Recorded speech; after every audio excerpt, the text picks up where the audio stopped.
शुरुआत मध्य प्रदेश की सियासत के साथ, जिसमें उठी उथल पुथल का असर अब बीजेपी के अंदर भी नजर आ रहा है। पार्टी के पुराने नेता और कार्यकर्ता कांग्रेस से बीजेपी में आए नेताओं को तवज्जो मिलने से आहत नजर आ रहे हैं। कई नेताओं के बाद अब जनसंघ के जमाने से पार्टी से जुड़े कुलवीर भारद्वाज ने एक वीडियो के जरिए अपना विरोध जताया है। कुलवीर भारद्वाज बीमार हैं और इस समय अस्पताल में भर्ती हैं, लेकिन वहीं से उन्होंने वीडियो जारी कर साफ तौर पर चेतावनी दी है कि यदि पार्टी ने कार्यकर्ता की उपेक्षा की तो वो इसका विरोध करेंगे। कुलवीर भारद्वाज 1967 में जनसंघ के साथ जुड़े थे। तब से वो पार्टी के कई पदों पर काम कर चुके हैं।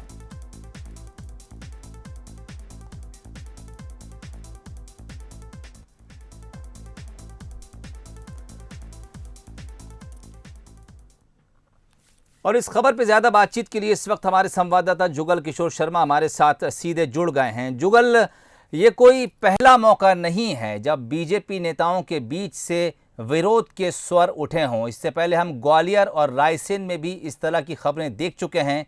हालांकि जनसंघ के किसी कार्यकर्ता, अधिकारी या पदाधिकारी की तरफ से इस तरह का बयान शायद पहली बार आया है, लेकिन क्या इन तमाम बयान और रिएक्शंस के बाद आपको लगता है कि बीजेपी में ऑल इज वेल है?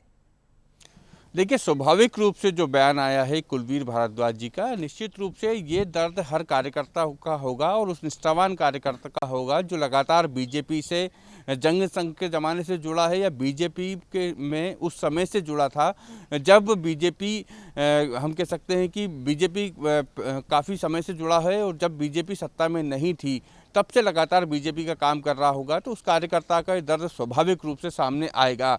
कुछ नेता अनुशासन के डर से या हम कह सकते हैं कि संगठन की रीति नीति के तहत सार्वजनिक मंच पे बोलने से कतराते होंगे, लेकिन कहीं ना कहीं उनको ये बात बिल्कुल हजम नहीं हो रही होगी कि दूसरे दल से आए नेताओं को तत्काल तवज्जो मिल रही है, तत्काल बड़े पद से नवाजा जा रहा है। तो निश्चित रूप से ये सभी कार्यकर्ताओं का दर्द होगा, जो कई लोग इसको बयां कर देते हैं और कई लोग इसको सार्वजनिक मंच पर नहीं बोलते हैं। क्योंकि देखिए, जिस तरीके से कांग्रेस से बीजेपी में विधायक शामिल हो रहे हैं, उससे निश्चित रूप से बीजेपी मजबूत जरूर हो रही है, लेकिन उसको उस निष्ठावान कार्यकर्ताओं को भी उतना ही तवज्जो देनी होगी, समझाना होगा और ये बताना होगा कि पार्टी में उनकी भी मान सम्मान का ख्याल रखा जाएगा। इसके अलावा बीजेपी को अब जनता के बीच में भी ये जवाब देना होगा कि आखिर वो ये तोड़फोड़ क्यों कर रही है और जनता के सामने भी उसको अपने तर्क रखना होंगे। तो ये कोई पहला मौका नहीं है, इससे पहले भी आप देख सकते हैं कि अजय विश्नोई ने भी अपनी ये बात रखी थी। इसके अलावा जयवान सिंह पवैया, दीपक जोशी लगातार इस तरह की बात सार्वजनिक मंच पर करते आ रहे हैं। तो बीजेपी में सब कुछ ऑल इज वेल है ये नहीं कहा जा सकता।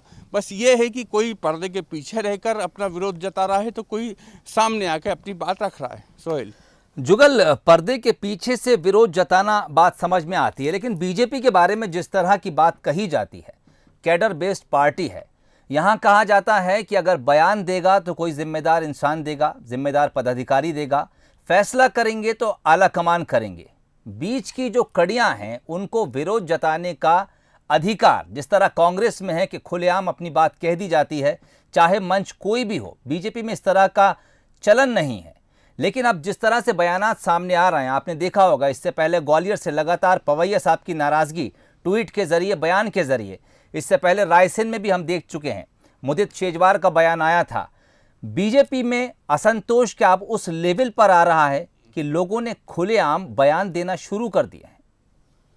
जी हाँ, देखिए, निश्चित रूप से असंतोष जरूर है, लेकिन अभी खुलेआम बयानबाजी उन नेताओं की नहीं आ रही है कि जो नेता संगठन में अभी भी किसी पद पे हैं या जुड़े हुए हैं या फिर सक्रिय भूमिका में हैं।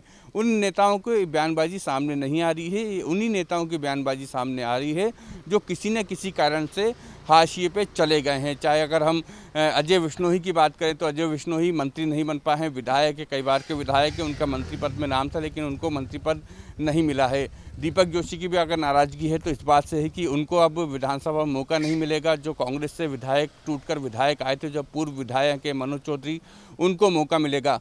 तो ये उन कार्यकर्ताओं का और नेताओं का दर्द है जिनको पार्टी ने साइडलाइन कर दिया है कथित तौर से। तो निश्चित रूप से हमको कई और नेता भी ऐसे बयान आएंगे कई नेताओं के जो किसी न किसी कारण से बीजेपी संगठन से या सरकार से किनारा हो गए हैं। तो उन नेताओं के भी बयान हमको भी देखने को मिलेंगे। और जुगल, इस खबर पे ज़्यादा बातचीत के लिए इस वक्त हमारे साथ धैर्यवर्धन शर्मा साहब, प्रवक्ता हैं बीजेपी के, और अजीत सिंह भदौरिया साहब, प्रवक्ता हैं कांग्रेस के। आप दोनों जुड़ गए हैं। धैर्यवर्धन साहब, आपका और अजीत सिंह भदौरिया साहब, आप दोनों का मैं स्वागत करता हूं। और इससे पहले कि चर्चा को आपके साथ आगे बढ़ाऊं, एक बार मैं वो बयान ज़रूर सुनवा दूंगा आपको और तमाम दर्शकों को, जिसको लेकर हम आपसे चर्चा करने वाले हैं। क्या आपके पास संघ जैसा दीक्षित, भारतीय जनता पार्टी जैसा दीक्षित, वो त्याग, तपस्या और बलिदान का परिचायक, वो देव दुर्लभ कार्यकर्ता, क्या भारतीय जनता पार्टी के अलावा किसी दल में है? और आप उनको नहीं पूछ रहे, उनसे बात नहीं कर सकते जिन्होंने अपने पार्टी के अंदर पूरा जीवन 52-53 साल न्यौछावर कर दिया। बहुत बुरी बात। अगर आप रोते हुए को पूछेंगे नहीं, उनको बूझेंगे नहीं, समझेंगे नहीं, कहाँ कहेंगे हम अपनी दुविधा को? कहाँ गए वो कुशवाहा ठाकरे जी, कहाँ गए वो पटवा जी, कहाँ गए वो जोशी जी, कहाँ गए अटल जी, अडवाणी जी? अरे हमने सीधी चर्चाएं की हैं, अपनी व्यथाएं बताई हैं। निश्चित रूप से स्वागत है, वंदन है, अभिनंदन है उन आने वालों का जिन्होंने भारतीय जनता पार्टी को ज्वाइन किया है, जो आए हैं। और मैं उनको आज की तारीख में भारतीय जनता पार्टी में एक अदना कार्यकर्ता के रूप में मानता हूं। लेकिन बहुत सारे लोग आए और हम अपने परिवार को ही ना पूछें, ये बहुत बड़ा दुर्भाग्य है। माननीय बीडी शर्मा जी, प्रदेश अध्यक्ष महोदय, मेरा आपसे हाथ जोड़कर विनती है, निवेदन है। मुख्यमंत्री शिवराज सिंह जी, मेरा आपसे हाथ जोड़कर विनती है, अपनी पार्टी को बचा लीजिए। इतने लोग हो गए कि हमको सिर्फ सरकार चाहिए, सरकार बनानी है, सरकार चाहिए, चाहे हमारा संगठन टूट के छिन्न भिन्न हो जाए, टूट जाए, टुकड़े टुकड़े हो जाए। आपने कभी कार्यकर्ता की अपने मन के भाव सुने हैं, उनसे चर्चा की है? और अगर आप किसी एक को ही देना है तो फिर एक काम करो, एक अलग सेकंड कांग्रेस बना दीजिए, उसमें आप सम्मिलित हो जाइए। लेकिन हम अपनी भारतीय जनता पार्टी को जिंदा रखेंगे। मैं पार्टी छोड़ के नहीं जाऊंगा, मेरा अधिकार है, पार्टी नहीं छोड़ूंगा, लेकिन कुछ गलत होने भी नहीं दूंगा। मैं विरोध करूंगा, डट कर विरोध करूंगा। आप ऐसे ही रबड़ी बांट दोगे? कैसे बांटोगे? आप बांट के देखिए। ठीक है, आप हमको पार्टी से आप निष्कासित कर देना, लेकिन हम आपका इसका विरोध किए बिना मानेंगे नहीं। और ये मैं इस वीडियो को वायरल इसलिए कर रहा हूँ, आप तक मेरी आवाज़ पहुँचे, आप हम लोगों से चर्चा करें। ऐसे ही नहीं आ जाओ आ जाओ आ जाओ आ जाओ, किसी को भी आ जाओ, उसमें रेत माफिया भी आ जाएं, गुंडे मवाली भी आ जाएं, अवैध शराब का धंधा करने वाले भी हमारी पार्टी के अंदर जुड़ जाएं। ऐसा नहीं, उनका भी कोई एक क्राइटेरिया आपको बनाना होगा। कुलवीर भारद्वाज साहब, इनका वीडियो हमने आपको सुनाया, बयान के कई पीस अलग अलग करके आपको सुनाए, जो अहम बातें हमको लगी। धैर्यवर्धन शर्मा साहब हमारे साथ जुड़े हुए हैं, अजीत सिंह भदौरिया साहब भी हमारे साथ हैं, जुगल किशोर भी इस वक्त हमारे साथ जुड़े हुए हैं। धैर्यवर्धन साहब, आपके पास आना चाहूँगा। जिस शख्स ने अपनी ज़िंदगी के 53 साल 53 ईयर्स पार्टी के लिए दिए, उस शख्स के बयान को आपकी पार्टी कितनी गंभीरता से आगे लेगी? घर के बड़े बुजुर्गों को ये अधिकार होता है जी कि उनको कुछ गलत लगे तो साफ गोई के साथ अपनी बात कह सकते हैं। ठीक। और परिवार के तमाम दूसरी तीसरी पीढ़ी के लोग उसका बुरा भी नहीं मानते। पर छोटा सा परिवार जब होता है, उसमें भी संचालन की जिम्मेदारी जिन नौजवानों के हाथ में होती है, कई बार परिवार के बुजुर्गों को उनकी बात ठीक नहीं लगती और वो अपनी नाराजगी प्रकट कर देते हैं। तो भारतीय जनता पार्टी बहुत बड़ा कुटुंब है, इतने बड़े मध्य प्रदेश के संचालन का मामला है। क्या परिस्थिति राजनीतिक तौर पर इस समय निर्मित हुई कि हमें समझौता करना पड़ा है? तो राजनीति में तमाम कड़वे घूंट और तमाम अकल्पनीय कदम उठाने होते हैं और उनको स्वीकारना भी पड़ता है। भारद्वाज साहब काफी पुराने नेता हैं, बहुत सीनियर कार्यकर्ता हैं, हम सबके मार्गदर्शक हैं, मार्गदर्शक पीढ़ी के वयोवृद्ध हैं, कुछ कह सकते हैं। पर इसके बावजूद भी आप देखिए कि वो कितनी विनम्रता पूर्वक कह रहे हैं कि मैं भारतीय जनता पार्टी का एक जिम्मेदार कार्यकर्ता हूं, पार्टी नहीं छोड़ूंगा, अपनी बात जरूर पूरी ताकत के साथ रखूंगा। ये भारतीय जनता पार्टी में ही संभव है कि कार्यकर्ता किसी बात से अगर संतुष्ट भी है, नाराज भी है, तो अपने वरिष्ठों तक बात पहुंचा देगा, पर पार्टी को क्षति नहीं पहुंचाएगा। जबकि दूसरे दलों में तो मारधाड़ की स्थिति आ जाती है, कपड़ा फाड़ विरोध प्रदर्शन शुरू हो जाते हैं, और ऐसा कोई जब बड़ा निर्णय होता है तो कई लोगों को असहज स्थिति का सामना करना पड़ता है। विशेषकर ग्वालियर संभाग का मामला है, यहाँ तमाम ऐसे चेहरे जो दशकों से विरोधी के तौर पर भारतीय जनता पार्टी के सामने खड़े थे, वो लक्ष्मण रेखा के उस पार थे, कुलवीर भारद्वाज साहब इस पार थे, और वही सब लोग अचानक से भारतीय जनता पार्टी में आ जाएं तो उनके लिए थोड़ा असहज लगा होगा, पर संगठन उनकी बात को समझने का प्रयास करेगा, उन्हें संतुष्ट करेगा। ठीक। अजीत सिंह भदौरिया साहब हमारे साथ हैं, कांग्रेस प्रवक्ता हैं। अजीत सिंह साहब, धैर्यवर्धन साहब कह रहे थे कि परिस्थितियां जिस तरह की बनी, शायद जो हमारी पार्टी के बुजुर्ग हैं वो उसको समझ नहीं पा रहा है। क्या परिस्थितियां सत्ता को हासिल करने के लिए बनाई जा रही थी? सोहेल जी, आपने और जुगल जी ने बहुत अच्छा उसका आकलन किया है। मैं सबसे पहले बंसल न्यूज को धन्यवाद दूंगा कि लोकतंत्र की जिस तरीके से हत्या हो रही है और जिस पर गिर रहा है, उसमें इतने महत्वपूर्ण विषय को शामिल करके चर्चा की। ये कुलवीर जी का दर्द नहीं है, ये दर्द केवल एक मूल कार्यकर्ता का नहीं है, ये दर्द है बीजेपी द्वारा किस तरीके से वर्तमान में लोकतंत्र को स्तर को नीचे गिराया जा रहा है। ये दर्द उसका है, ये दर्द आम जनमानस का है और किसी भी पार्टी के मूल कार्यकर्ता का ये दर्द है। अब वो सोहेल जी, एक बड़ा विचारणीय प्रश्न है कि जो व्यक्ति अपनी मातृ संस्था में 40 साल काम किया, 30 साल काम किया, और वो सत्ता के पद के लिए अपनी मातृ संस्था को छोड़कर सत्तारूढ़ दल में शामिल होता है कुर्सी के खातिर, क्या वो सत्तारूढ़ दल के साथ ईमानदारी से काम कर पाएगा? मूल प्रश्न ये आता है। अब अगर वो ईमानदारी से सत्तारूढ़ दल के साथ काम नहीं कर पाएगा, कल को वो विपक्ष पर चला जाएगा, सत्तारूढ़ दल तो दूसरी पार्टी में चला जाएगा, क्योंकि वो सत्ता लोलुप है। परंतु अब मध्य प्रदेश की जनता, मध्य प्रदेश का ये कल्चर नहीं है सोहेल जी। आने वाला समय निश्चित रूप से आप देखना कि भारतीय जनता पार्टी जिस तरीके से खरीद फरोख्त करके लोकतंत्र की हत्या करती जा रही है और राजनीति का स्तर नीचे गिराती चली जा रही है प्रदेश में, आने वाले उपचुनाव में देखना मध्य प्रदेश की जनता निश्चित रूप से जवाब देगी। सोहेल जी, आप देखिए, एक पूरा विचार है, एक पूरा विगत 6 साल का आप एक सिनेरियो उठा के देखिए देश और प्रदेश की राजनीति का। इसमें ये कुलवीर जी का दर्द वो 6 साल का मूल दर्द है।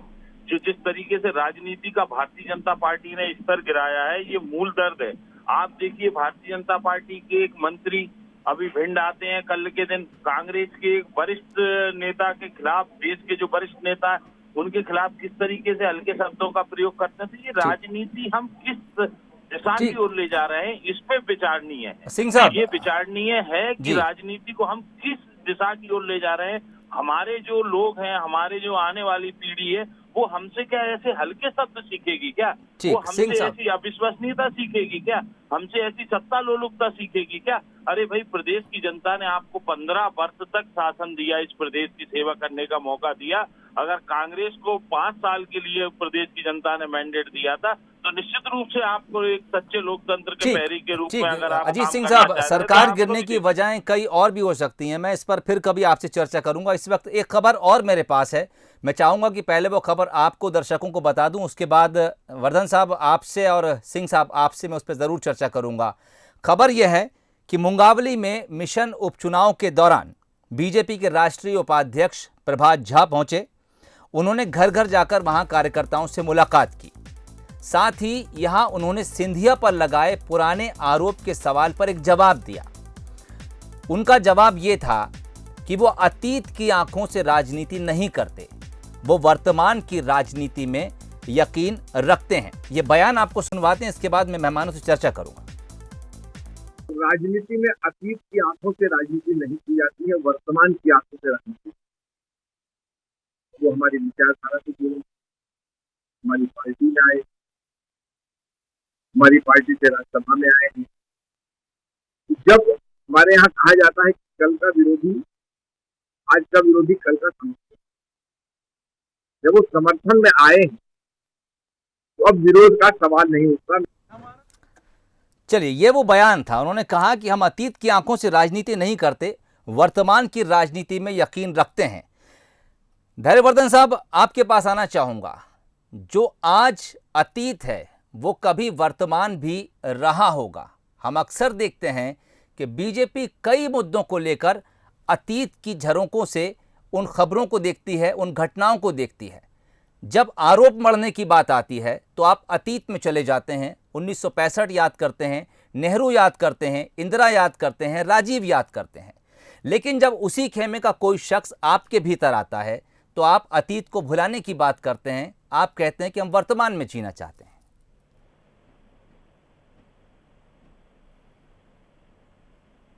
धैर्यवर्धन साहब, आपको आवाज मिल रही मेरी? चलिए, संपर्क शायद हमारा कट गया। अजीत सिंह भदौरिया साहब हमारे साथ हैं। अजीत साहब, आपको मेरी आवाज मिल रही है? जी जी जी।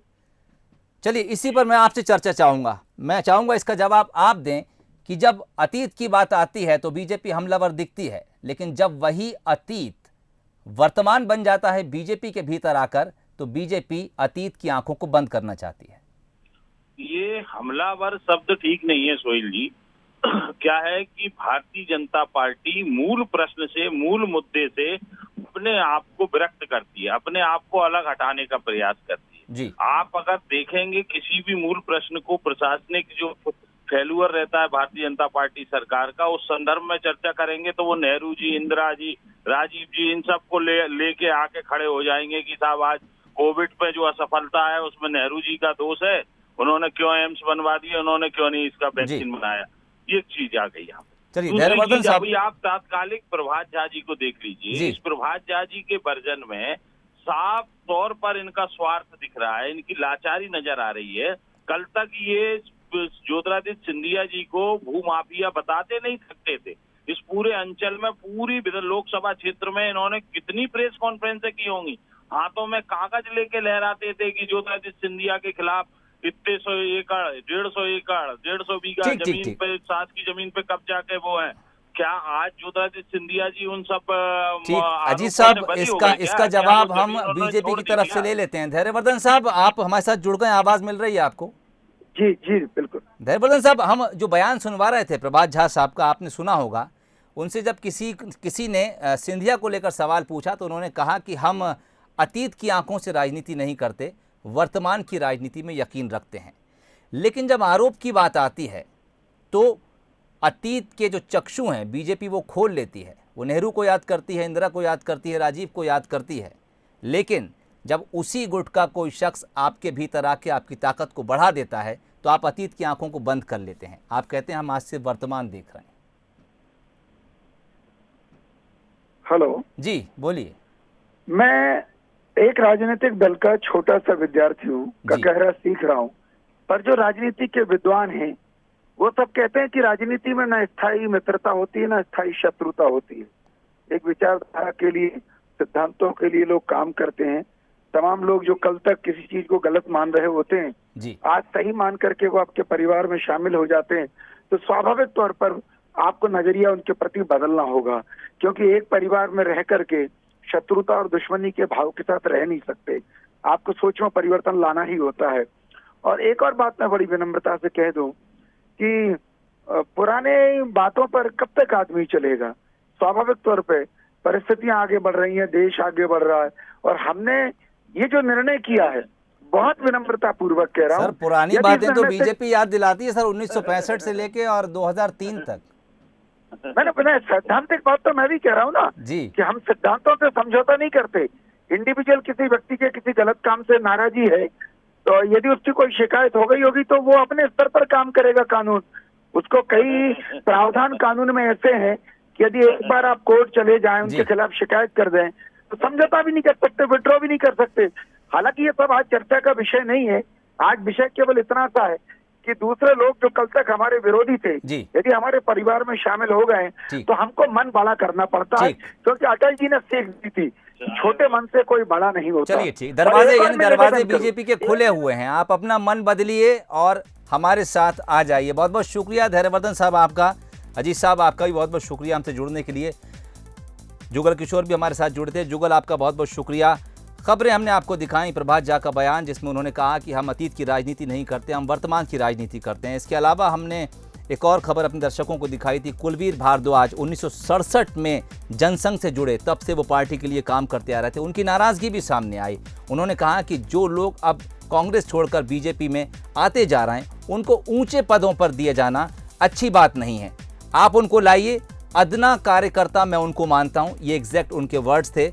लेकिन उनको बड़े बड़े पद ना दीजिए, और अगर दे रहे हैं तो कम से कम पार्टी के बड़े नेताओं से, बुजुर्ग नेताओं से, जिन्होंने पार्टी की जिम्मेदारी कभी अपने कंधों पर संभाली थी, उनसे मशवरा ज़रूर कीजिए, क्योंकि इस तरह की चीज़ें पार्टी के भीतर छोटे कार्यकर्ताओं का मन तोड़ रही हैं, दिल छोटा कर रही हैं, पार्टी को नुकसान हो सकता है।